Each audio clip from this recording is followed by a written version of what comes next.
Hello. After 15 years of marriage, I thought I knew my wife. Then I glimpsed her phone for 1 second at a red light. 11 words shattered my world. Last night was incredible. Can't stop thinking about your body. But Dominic wasn't alone. My investigation revealed a shocking truth that would destroy not just my marriage, but 3 other men's lives. My name is Tyler Brennan.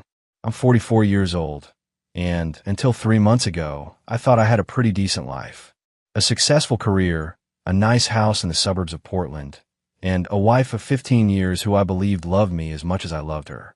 Heather and I met in our late 20s, built a life together, weathered the usual storms that come with any long-term relationship. We weren't perfect. Who is? But I genuinely thought we were solid. I adore everything about my wife, but one day, as she was sitting in the car, she unintentionally shattered the illusion. It happened so fast, so absurdly, that for a moment I thought I was imagining things. We were headed home from dinner with friends. I was in the passenger seat, adjusting the air conditioning while Heather drove, her attention divided between the road and her phone at red lights. The spring evening was warm, the kind that makes you roll down the windows and breathe in the promise of summer. I remember thinking how content I felt. Full stomach, good company, my wife humming along to some pop song on the radio. Then her phone buzzed. She glanced down, and I caught a flash of something. Not quite a smile, more like a private satisfaction, across her face. At the next red light, she picked up the phone, thumbs quickly tapping out a response. "Who's blowing up your phone?" I asked, more curious than suspicious. "Just work stuff," she replied, placing the phone face down on her lap. The light turned green, and, as she accelerated, the phone slid slightly. That's when it happened. A rookie mistake. Her thumb bumped the screen as she tried to catch it, and suddenly the messages were open, visible for that brief, world-altering second. A name I didn't recognize. Dominic. A message that punched the air from my lungs. "Last night was incredible. Can't stop thinking about your body." The car swerved slightly as she hurriedly flipped the phone over, but it was too late. I'd seen it. Those 11 words that rewrote 15 years of marriage. "Who's Dominic?" I asked, my voice surprisingly steady despite the sudden thundering in my chest. Heather's reaction told me everything. The momentary wide-eyed panic, quickly masked by irritation. "Just a colleague," she said with forced casualness. "He's a bit of an office flirt. Harmless. Harmless." I repeated, the word tasting like metal in my mouth. "Does your harmless colleague usually talk about your body like that?" Her laugh was sharp, defensive. "Oh my God, Tyler. It's nothing. You're being ridiculous." But her knuckles were white on the steering wheel, and she wouldn't look at me. In that moment, something broke between us. A trust one hadn't even realized was fragile. And with sickening clarity, I understood that nothing would ever be the same again. The rest of the drive home felt like being underwater. Sounds muffled, movements slowed, my thoughts struggling to break the surface. I stared out the window, watching suburban houses blur by, each one harboring its own secrets behind neatly trimmed hedges and drawn curtains. When we pulled into our driveway, Heather killed the engine and turned to me with a practiced smile. "Ready for that nightcap?" she asked, as if the last 15 minutes hadn't happened. I didn't answer. Instead, I picked up her phone from where it lay between us. "Tyler." She lunged for it, but I was already out of the car, standing in our driveway with her unlocked phone in my hand. The messages were right there. Dozens of them. Not just from today, from weeks, maybe months. Each one more explicit than the last. "Can't wait to see you tomorrow. Wear that red thing I like. Last meeting ran late. Can we push to 3?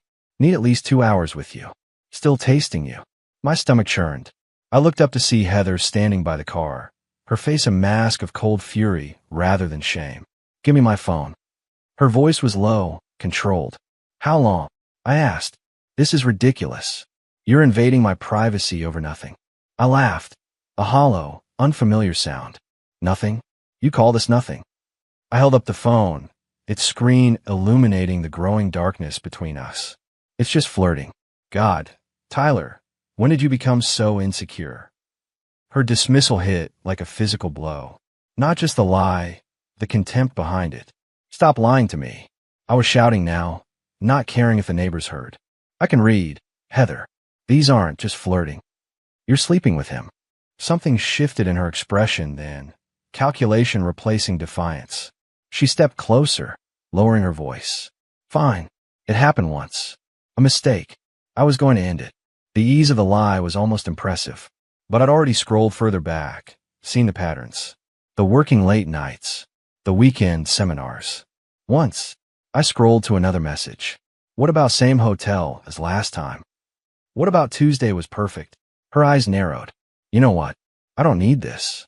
She snatched the phone from my hand, her wedding ring catching the porch light we'd forgotten to turn off that morning. I'm going inside. When you're ready to talk like an adult instead of having a tantrum in the driveway, let me know. She walked away, her heels clicking on the concrete with metronomic precision. The front door opened and closed, leaving me alone in the gathering darkness. I stood there, my world imploding silently around me, and realized with sudden clarity that the woman who had just walked away, the woman I had built my life around, was a stranger to me. I didn't follow Heather inside. Couldn't. The walls of our home, with its carefully chosen furniture and framed vacation photos, suddenly felt like a museum dedicated to a life that never really existed. Instead, I found myself driving aimlessly, muscle memory eventually guiding me to O'Malley's, an unassuming bar downtown where the lighting was dim enough to hide red eyes and the bartenders didn't ask questions. Bourbon neat, I told the balding man behind the counter. He nodded, pouring a generous measure without comment. I was halfway through my second drink when a voice broke through my thoughts. Either someone died or someone lied. I turned to find a woman sliding onto the stool beside mine. Mid-40s, sharp eyes, auburn haircut in a no-nonsense bob. She wasn't smiling, exactly, but there was something knowing in her expression. What makes you say that? I asked. She shrugged, signaling the bartender. 20 years in family law. I recognized the look. You're a lawyer? Divorce attorney. She extended her hand. Rebecca Mitchell. I shook it automatically. Tyler Brennan. So which is it, Tyler Brennan? Death or deceit? I took another sip of bourbon, feeling it burn a path down my throat. Deceit. Rebecca nodded, thanking the bartender for her martini. Wife or husband? Wife. Let me guess. You caught her. She denied it. Then when denial didn't work, she blamed you. I stared at her, the bourbon glass frozen halfway to my lips. How did you? Like I said, 20 years of practice. She took a deliberate sip of her martini. And let me guess again, she made you feel like you were crazy for suspecting her. Like you were the problem. The accuracy of her assessment made my chest tight. It was a text message from a guy named Dominic. Explicit. I swallowed hard. When I confronted her, she laughed at me. Called me insecure. Rebecca's mouth tightened. Classic gaslighting. Make you doubt what you see with your own eyes. Gaslighting. Manipulating someone into questioning their reality. She studied me over the rim of her glass. And I'm betting this isn't the first time, is it? Just the first time you caught her red-handed. I thought back to other moments. Odd phone calls, unexplained absences, defensiveness over simple questions. How many times had Heather made me feel unreasonable for asking where she'd been? You think she's done this before? Rebecca didn't answer directly. Instead, she asked, what are you going to do now? The question hung between us, heavy with implications. What was I going to do? Go home. Pretend tonight never happened. Try to work through it, while Heather continued seeing Dominic behind my back? I don't know, I admitted. Yes, you do. Rebecca's voice was gentle but firm. You just haven't accepted it yet. She was right. Deep down, I knew exactly what I needed to do. I just wasn't sure I had the strength to do it. People like your wife, Rebecca continued, they don't cheat because something's missing. They cheat because they think they can get away with it. Her words hit me like a physical blow, crystallizing something I hadn't been able to articulate. Heather wasn't sorry. She was sorry she got caught. I need proof, I heard myself say. More than just messages. Rebecca nodded slowly, understanding in her eyes. That's where it always starts. I left O'Malley's with Rebecca's business card in my pocket and a plan forming in my mind. Not a good plan, perhaps, certainly not an honorable one. But then, honor seemed like a luxury I could no longer afford. I drove to my friend Mike's place, calling him from the driveway. It was nearly midnight, but he answered on the second ring. Tyler, everything okay? No, I said simply. Can I crash on your couch tonight? 20 minutes later, we were sitting in his kitchen.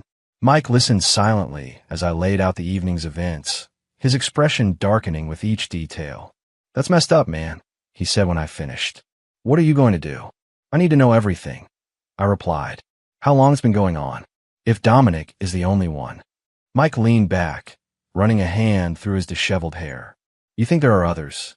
The question hit me like a punch to the gut. Until that moment, I hadn't considered the possibility. But now, I don't know, I admitted. But I need to find out. Mike was quiet for a moment, then said, "You remember Jake Cullen from college?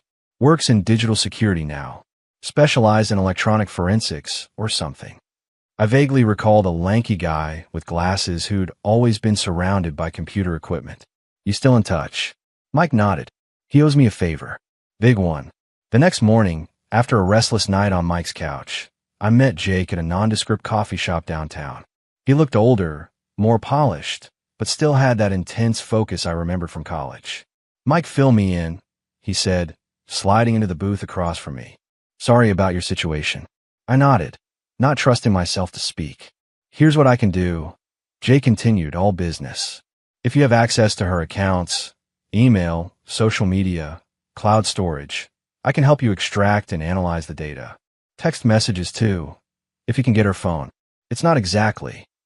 He paused, choosing his words carefully. "Conventional. But neither is cheating on your spouse." "Is it legal?" I asked, though I wasn't sure I cared anymore. Jake's expression was measured. "You're married. You share devices, accounts, a home. Gray area at worst." That was enough for me. "What do you need?" "Passwords, if you have them. Access to devices. And you need to be prepared for what we might find."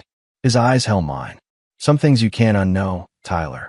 I thought about Heather's dismissive laugh in our driveway, the cold calculation in her eyes as she called me insecure. "I already can't unknow what I saw last night," I said. "At least this way, I'll have the full picture." Jake nodded. "One more thing. Don't let her know you're suspicious. Act normal. If she realizes you're investigating, she'll delete evidence." The thought of going home, pretending everything was fine while Heather continued to lie to my face, made my stomach turn. But I understood the necessity. "I'll text her," I decided. "Say I stayed at Mike's after having too many drinks. Then I need time to cool off." "Good," Jake approved. "Buy us some time while I set things up." As I drove back to Mike's, a strange calm settled over me. The pain and shock were still there, but now channeled into purpose. Heather thought she was the clever one, that I was too trusting, too stupid, to see through her deception. She was about to learn how wrong she was. Jake worked faster than I expected. 3 days after our coffee shop meeting, he called me to his home office, a converted garage filled with monitors, servers, and equipment I couldn't begin to identify. "You better sit down," he said, gesturing to a chair beside his workstation. I'd been staying at Mike's, telling Heather I needed space to process.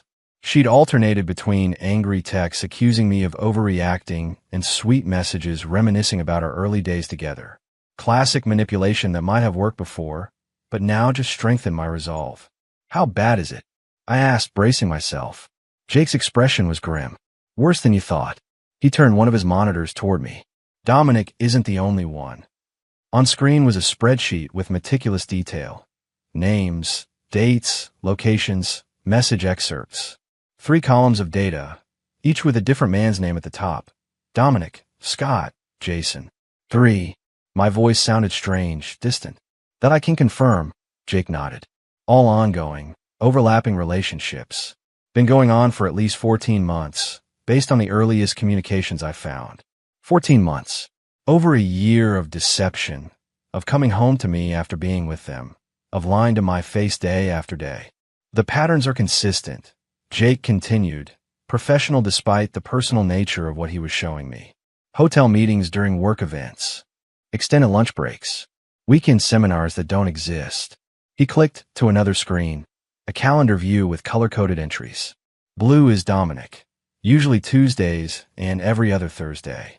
Green is Scott, mainly Fridays. Red is Jason, more sporadic, but typically when you travel for work." I stared at the evidence of my wife's betrayal, laid out in cold, clinical detail. The systematic nature of it was almost impressive, if it wasn't so devastating. "There's more," Jake said quietly. "Texts. Email exchanges. Some explicit photos. Show me, I said, my voice hardening. Tyler, man, you don't need to. Show me. Jake hesitated, then opened another folder. I forced myself to look at everything. Every message, every image, every lie. I needed to see it all, to burn it into my memory, so there would be no wavering, no moment of weakness where I might convince myself it wasn't as bad as I thought. It was worse. She has them on rotation, I said finally, a strange calm settling over me. Like a schedule. Jake nodded uncomfortably. Looks that way. And they don't seem to know about each other. That detail caught my attention. They don't know. Based on the communications, no. She's been careful to keep them separate. Something shifted inside me then, anger crystallizing into resolve. Heather had constructed an elaborate web of deception, managing multiple affairs with the precision of a project manager. She'd made me the fool in my own marriage while maintaining her image as the perfect wife. I want it all, I told Jake. Every text, every email, every picture. And I want it organized by person, by date, everything. Jake studied me, concern evident in his expression. What are you planning, Tyler? I thought of Heather's dismissive laugh when I confronted her, the ease with which she'd try to make me doubt what I'd seen with my own eyes. Justice, I said simply. I'm planning justice.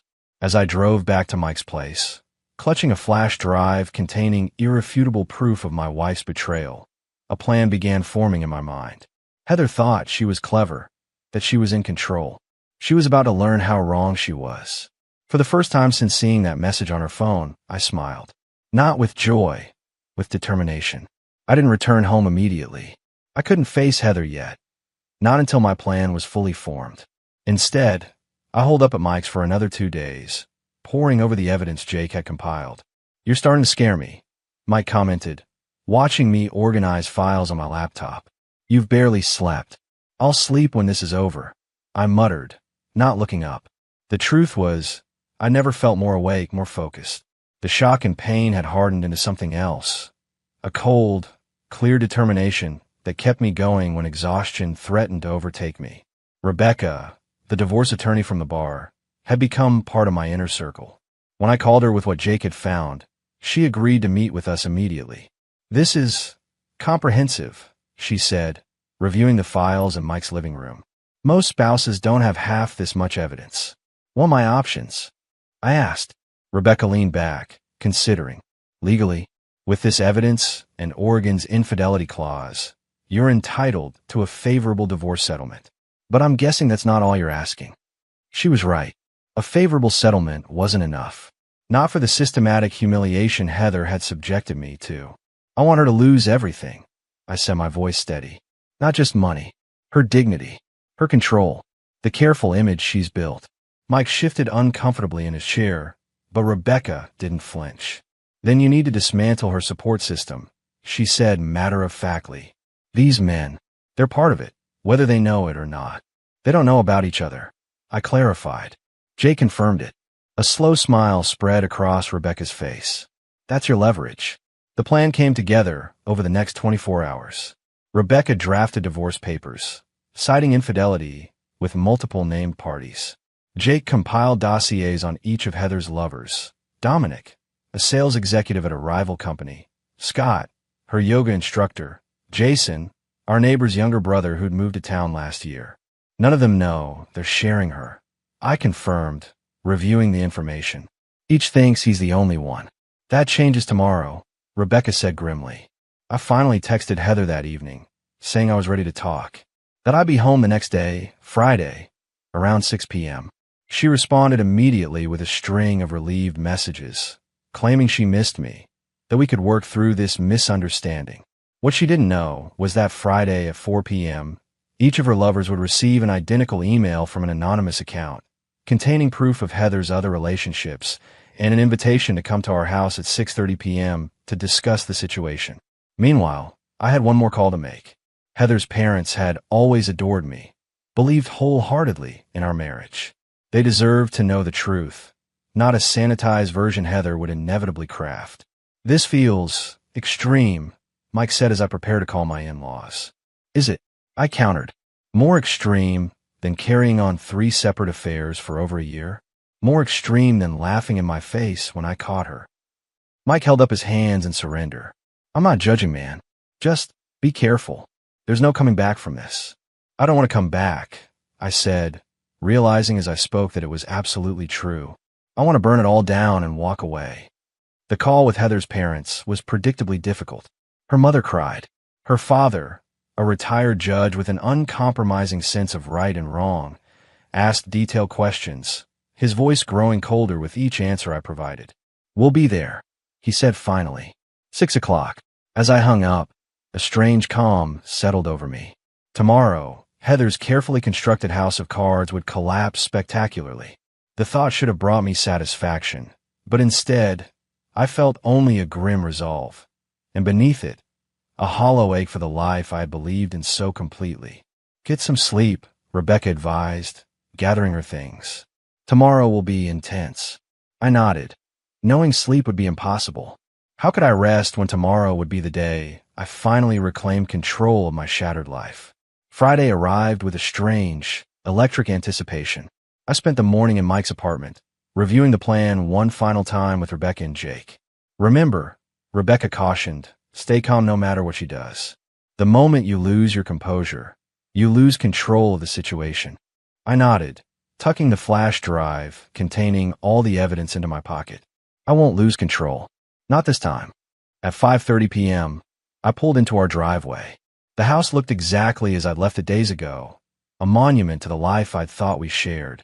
Inside, I could see lights on, movement in the kitchen. Heather, preparing for my return.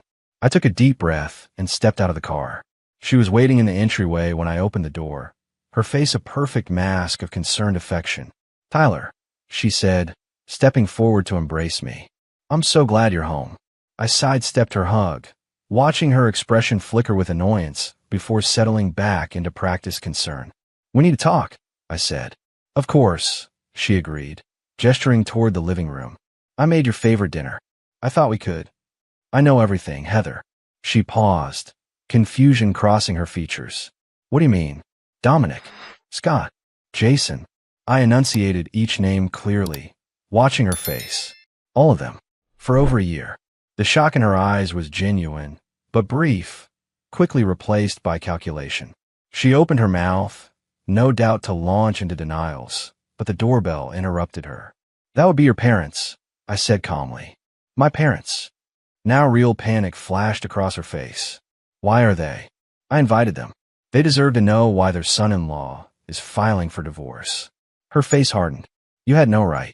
Actually, I had every right. I moved past her to open the door, just like I had every right to invite them. Heather's parents stood on the porch, their faces grim. Her father, Judge Robert Wilson, looked at me with a mixture of disappointment and resignation. Her mother, Eleanor, couldn't meet my eyes. Come in, I said. Heather was just about to explain why she's been sleeping with 3 different men behind my back. Eleanor let out a small gasp. Robert simply nodded, as if having his worst fears confirmed. Heather stood frozen in the hallway, her careful facade crumbling as her parents entered. For perhaps the first time in our marriage, she seemed genuinely at a loss for words. What is this? She finally managed, her voice tight with anger. Some kind of intervention? No, I replied evenly. It's the truth. Something you've never been particularly familiar with. The doorbell rang again. Heather's eyes darted to the door in confusion. And that, I continued, would be Dominic, or Scott, or Jason. I invited them too. All color drained from Heather's face as understanding dawned. You didn't, she whispered. I smiled without humor. I did. And now we're all going to have a nice, honest conversation about exactly who you are. The next 30 minutes were chaos. Dominic arrived first, his confident swagger faltering when he saw Heather's parents. Scott and Jason arrived within minutes of each other, creating a tableau of confusion in our living room as each man gradually realized he wasn't the only one who'd received an invitation. What is this? Dominic demanded, looking from me to Heather. Sit down, I said calmly, gesturing to the sofa. All of you. Remarkably, they complied. 3 men who'd been sleeping with my wife, now taking direction from me. Heather remained standing, her eyes darting between her lovers and her parents, panic rising visibly with each passing second. "Tyler, please," she finally said, her voice hitching. "We can talk about this privately. Like you talk privately with Dominic." I countered. "Or Scott. Or Jason." The three men exchanged glances, comprehension slowly dawning. "You know each other?" Scott asked, looking between Dominic and Jason. "No," Jason replied slowly. "We've never met." I turned to the large TV on the wall and connected my laptop. The spreadsheet Jake had created appeared on screen. Dates, times, locations. Color-coded by lover. 14 months of deception laid bare in clinical detail. "For over a year," I explained to the stunned room, "my wife has been maintaining relationships with all three of you. Simultaneously. On a rotation." Heather's mother made a small, distressed sound. Her father's face had turned to stone. "This is insane," Heather snapped, finding her voice. "You're violating my privacy, humiliating me in front of privacy." I laughed, the sound harsh even in my own ears. That's rich coming from the woman who's been lying to everyone in this room. I clicked to the next screen, text messages between Heather and Dominic, discussing their Tuesday routine. "Look familiar?" I asked Dominic. His face darkened. "You said your husband was clueless," he said to Heather. "He was," she blurted, then immediately realized her mistake. I continued through the evidence methodically, showing each man what Heather had said about him to the others, revealing how she coordinated their meetings to never overlap, how she'd used the same hotel room with different men on different days. The most damning were her messages about me, mocking, contemptuous texts about her boring husband who suspected nothing. With each revelation, the atmosphere in the room grew heavier, charged with anger and betrayal. Judge Wilson finally broke his silence. "Heather," he said, his judicial voice cutting through the tension, "is this true? All of it?" For a moment, I thought she might still try to deny it. But faced with irrefutable evidence and 5 betrayed faces, something in Heather finally cracked. "Fine," she shouted. "Yes, it's all true. I was bored. Is that what you want to hear? That perfect, dependable Tyler wasn't enough? That I needed more?" Her confession hung in the air, brutal in its honesty. "Well, congratulations," she continued, turning to me with venom. "You've ruined everything. Are you happy now?" I looked at my wife, this stranger I'd shared a bed with for 15 years, and felt a surprising sense of calm. "No, Heather," I said quietly. "I'm not happy. But for the first time in a long time, I'm free." I handed her an envelope containing the divorce papers Rebecca had prepared. "We're done," I said simply. And unlike you, I only needed to say it once. The next few hours unfolded like scenes from a movie I was watching rather than living. One by one, Heather's lovers left, Dominic with a string of curses, Scott with an awkward apology directed at me, Jason with silent fury. Heather's parents stayed longer, her father speaking to me privately in the kitchen. "I always thought of you as a son," Judge Wilson said, his voice heavy with disappointment. "Not in me, but in the situation, in his daughter. Whatever happens next, you'll always be family to us." The gesture nearly broke me. I'd been running on anger and determination for days, but his simple kindness cracked my armor. After they left, Heather and I faced each other across our living room. The house felt cavernous, filled with the ghosts of what we'd once been to each other. "You've destroyed everything," she said, her voice dull. "Humiliated me in front of everyone I care about."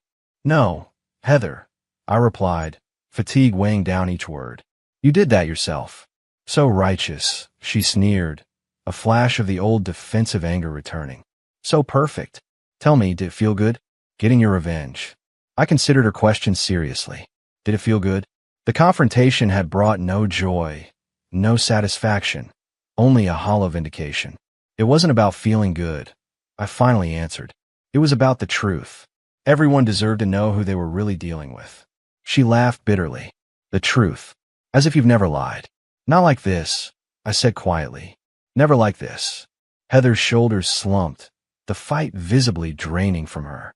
For a brief moment, I caught a glimpse of something authentic, regret, perhaps, or simply exhaustion. "What happens now?" she asked. "You have 72 hours to remove your personal belongings," I said, repeating the terms Rebecca had outlined. "The divorce will proceed with or without your cooperation." The prenup is clear on infidelity. And that's it. 15 years. Over just like that. The question staggered me with its audacity, as if I had ended things just like that, rather than her systematic betrayal over more than a year. It was over the moment you decided I wasn't enough. I told her. You just didn't bother to tell me. I turned and walked upstairs to the guest bedroom, where I'd be sleeping until she left. Behind me, I heard what might have been a sob, but I didn't look back. For the first time since discovering her betrayal, I felt nothing for Heather. Not anger, not love, not even hate. Just a profound emptiness that someday, I hoped, would be filled with something better. 6 months passed like a strange dream. The divorce proceeded swiftly, thanks to Rebecca's expertise and the overwhelming evidence of Heather's infidelity. The prenuptial agreement I'd almost forgotten about proved invaluable, protecting my assets and the house I'd largely paid for. Heather didn't fight the terms. Whatever defiance had fueled her that night of confrontation seemed to have burned out, leaving behind a woman I barely recognized, subdued, almost meek during our brief interactions through lawyers. I heard through mutual friends that she'd left Portland, moving to Seattle for a fresh start. None of her lovers went with her. Mike insisted on throwing me a divorce finalized dinner once the papers were signed. Rebecca came too, no longer as my attorney, but as a friend who'd guided me through the darkest period of my life. To freedom, Mike toasted, raising his glass. To truth, Rebecca added. To whatever comes next. I finished, surprised to find I meant it. After dinner, Rebecca and I walked along the waterfront, the spring air carrying the promise of renewal. Any regrets? She asked. About how you handle things? I considered the question carefully. No, I answered finally. The truth needed to come out, not just for me, but for everyone involved. Her parents. Those men who didn't know they were being manipulated. Sometimes healing can only start after everything's been exposed to light. Rebecca nodded, understanding in her eyes. And now, what's next for Tyler Brennan? Honestly, I don't know. I smiled, the expression feeling more natural than it had in months. That's the exciting part. 3 weeks later, I sold the house. Too many memories haunted those rooms, both the good ones that now felt tainted and the bad ones that still kept me awake some nights. The new place was smaller, closer to downtown, a fresh space for a fresh start. Judge Wilson called on the day I moved in. He and Eleanor had maintained contact, defying Heather's attempts to turn them against me. Their loyalty was an unexpected gift in the aftermath of destruction. We're in town next weekend, he said. Eleanor's insisting on bringing you a housewarming gift. I'd like that, I told him, meaning it. As I unpacked boxes in my new living room that evening, I found the old photo albums I'd almost left behind. 15 years of memories with a woman who had turned out to be a stranger. I considered throwing them away, but decided against it. Those years had happened. They were part of my story, even if the ending wasn't what I'd expected. Instead, I placed them on a high shelf, acknowledgement rather than shrine. Then I opened my laptop and began researching photography classes, something I'd always wanted to explore but had never made time for. The future stretched before me, unburdened by deception, rich with possibility. For the first time in a very long time, I was truly free. Bye.